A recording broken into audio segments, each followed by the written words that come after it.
Time limit का थोड़ा सा वो हो जाता है, टाइम लिमिट खत्म हो गई, पता ही नहीं चला कब आज, है ना। ठीक है, तो हम क्या चीज बता रहे थे यहाँ पे, साउंड, हार्ट के साउंड सुनने के लिए हम क्या करते हैं, स्टेथोस्कोप का यूज करते हैं ना। एक सेकेंड,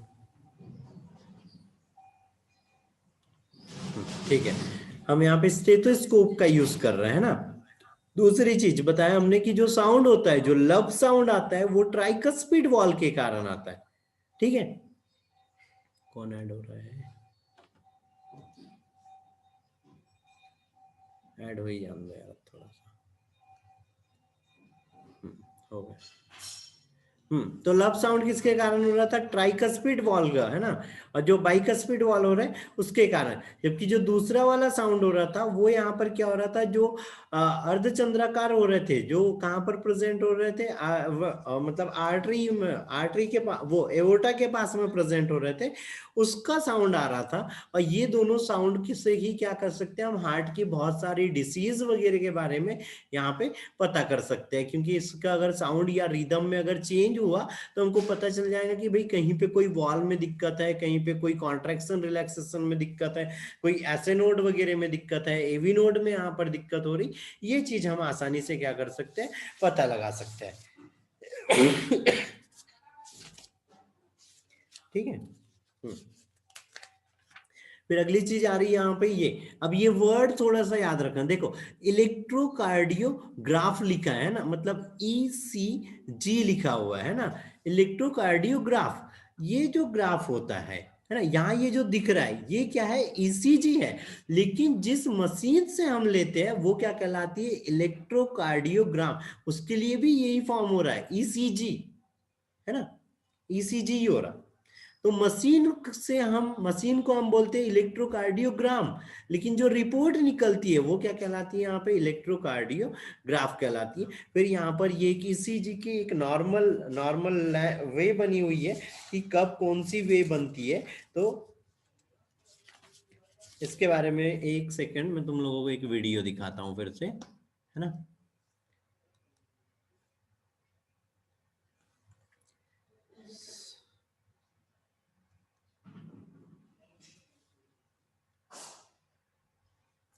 कैसे हार्ट वर्क करते टाइम कैसे ECG वे बनती है ना, या एक सेकेंड रुको, ठीक है।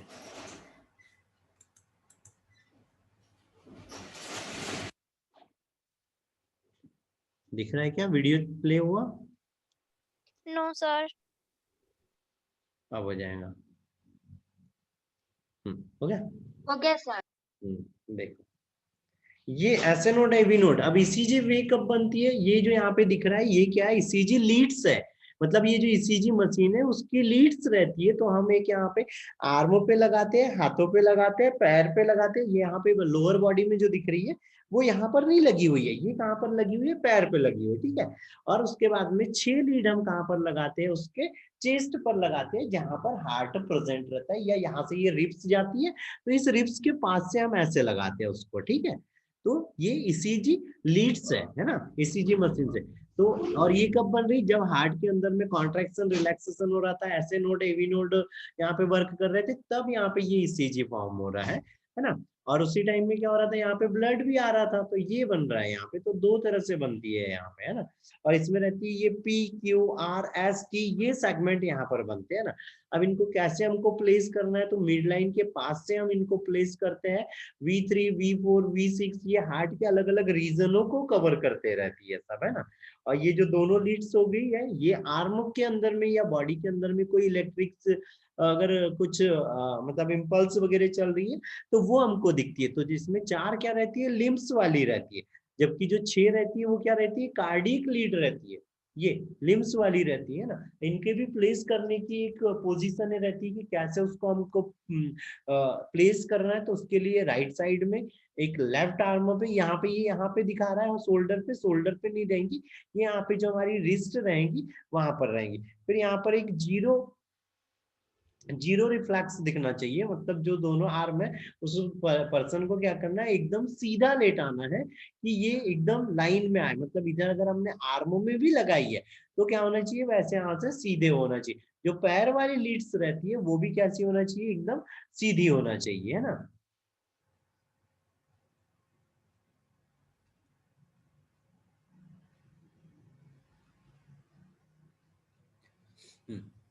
फिर ये हार्ट के अंदर में कैसे वर्क कर रहा है,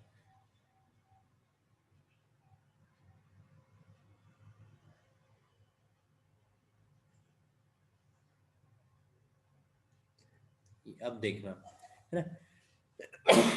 तो जैसे ही वहां पे एसिनोड ने इलेक्ट्रिसिटी जनरेट किया तो क्या बनी, पी क्यू, है ना। जैसे ही वो पूरी बॉडी के अंदर में फैली, क्यू आर एस बन गया, और फिर जैसे ही रिलैक्स हुआ एस टी सेगमेंट बन जाता है ना। तो ये सेगमेंट यहाँ पर बनते हैं।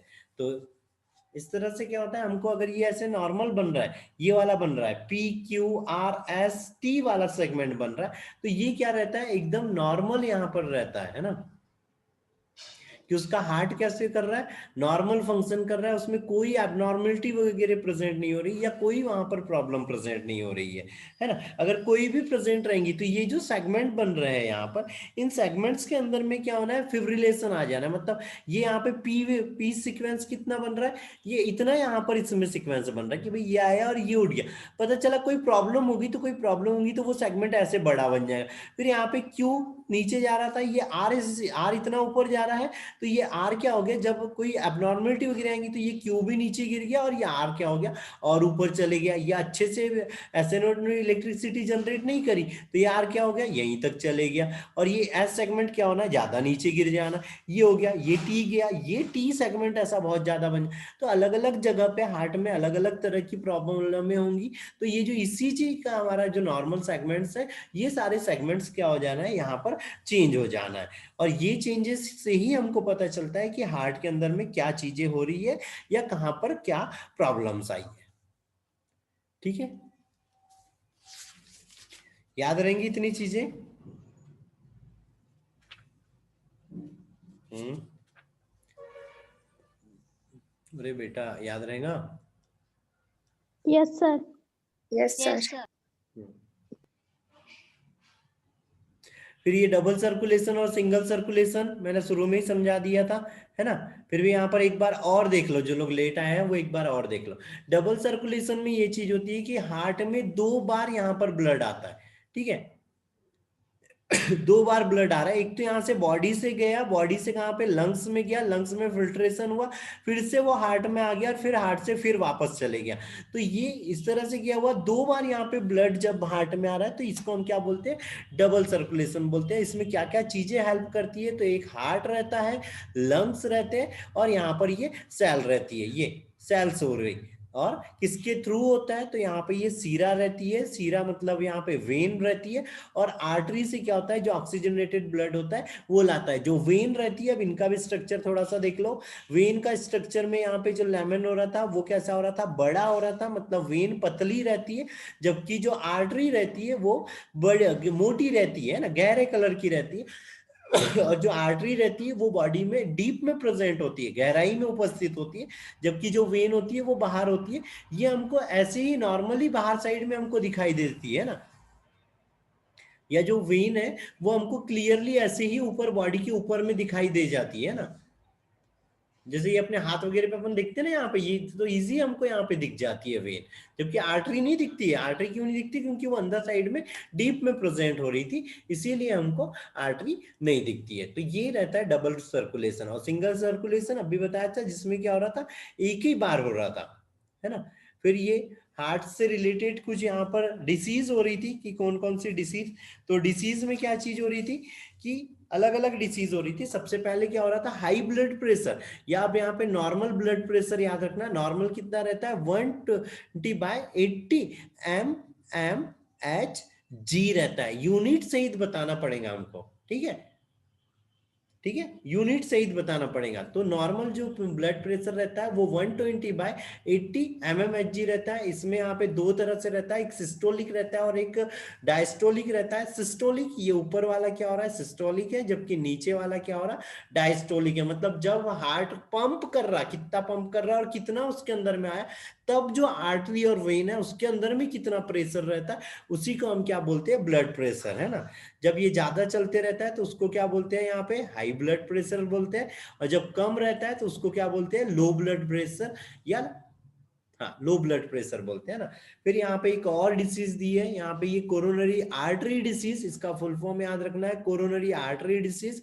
इसमें क्या हो रहा है कि यहाँ पे जो आर्टरी है, जैसे हार्ट के अंदर में हमने बोला था कोरोनरी सर्कुलेशन हो रहा था, उसके उसके अंदर में यहाँ पे कोई ऐसा प्लग जमा हो गया है, कहीं पे कोलेस्ट्रॉल वगैरह जमा हो गया, तो हार्ट की जो बॉडी है उसको सर्कुलेशन अच्छे से नहीं मिल पाएगा, या जो हार्ट के जो रिक्वायरमेंट है ब्लड की वो कंप्लीट नहीं हो पाएंगी। किसी कारण से ये कोरोनरी आर्टरी में ब्लॉकेज आ जाएगा, या फैट वगैरह जमा हो गया, या कैल्शियम जमा हो गया, कोलेस्ट्रॉल जमा हो गया, कुछ भी ऐसा जाके जमा हो गया, तो यहाँ पे सर्कुलेशन अच्छे से नहीं होगा, तो सेल को क्या होगा, यहाँ पे अच्छे से ऑक्सीजन नहीं मिल पाएंगी, जिसके कारण हार्ट में क्या होगा, पेन होने लगेगा, और अगर बहुत ज्यादा हुई तो ये क्या हो जाएगा, यहाँ पे हार्ट फेलियर हो जाएगा, है ना।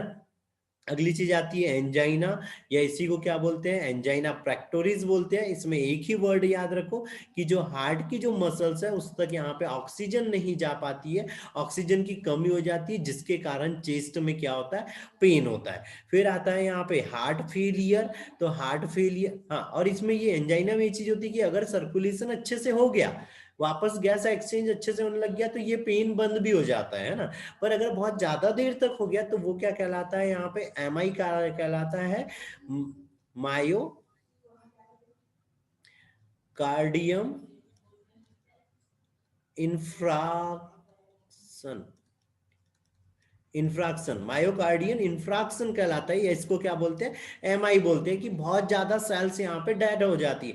ये मायोकार्डियल जो लेयर थी उसके टिश्यूज वगैरह यहाँ पर उनकी डेथ होने लगती है। अगली चीज आती है यहाँ पे हार्ट फेलियर, तो हार्ट फेलियर में किसी रीजन से क्या हो जाएगा, कंप्लीट जो हार्ट है वो कॉन्ट्रैक्शन और रिलैक्सेशन उसमें बंद हो जाएगा, तो उसी कंडीशन को हम क्या बोल रहे हैं, यहाँ पे हार्ट फेलियर बोल रहे थे, ठीक है।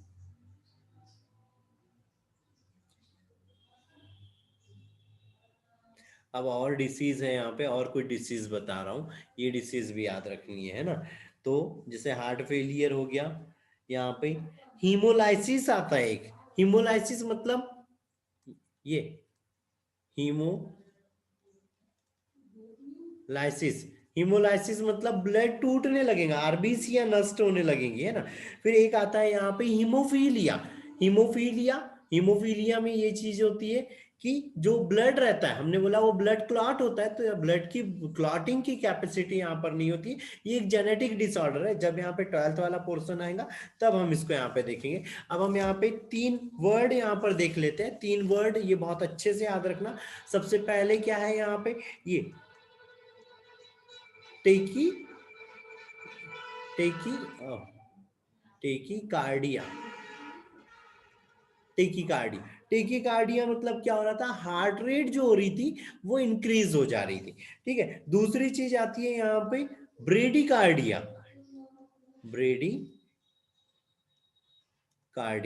ब्रेडिकार्डिया में क्या हुई थी, हार्ट रेट लो हो जाती। उधर हमने टैकिपनिया और ब्रेकिपनिया बोला था, तो टैकिपनिया में क्या हुई थी, रेस्पिरेटरी रेट इंक्रीज हो गई थी, और ब्रेडिपनिया में क्या हुआ था, रेस्पिरेशन की कैपेसिटी या जो रेस्पिरेटरी रेट चल रही थी वो डाउन हो गई थी। यहाँ पर क्या हो गया, हार्ट रेट इंक्रीज हो गई और हार्ट रेट डिक्रीज हो गई, तो ये चीज यहाँ पर हो जा रही है टेकिकार्डिया और ब्रेकिकार्डिया में, ठीक है।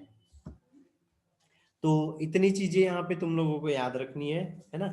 इसमें किसी को भी कोई भी डाउट वगैरह रहता है तो वो डाउट मैसेज कर दो, या कल वाले इसमें पूछ लेना, है ना। और जो नोट्स मैंने ग्रुप में सेंड किए, जो अदर है 11th के अलावा वाले जो लोग हैं, वो लोग पीछे जो ऑब्जेक्टिव दिए है, जो 1 वर्ड 1 सेंटेंस वाले जो उसमें क्वेश्चन दिए, वो अच्छे से तैयार करेंगे। और जो 11th वाले हैं वो 11th वाले क्वेश्चन आंसर जिन पे हमने टिक लगे हुए हैं वो वाले तैयार करने हैं, और हार्ड का डायग्राम भी करना है, और मैं कुछ डायग्राम और अभी ग्रुप में डालूंगा, वो डायग्राम भी तैयार करने हैं, ठीक है। Yes sir. किसी को कोई डाउट है तो बोलो बेटा।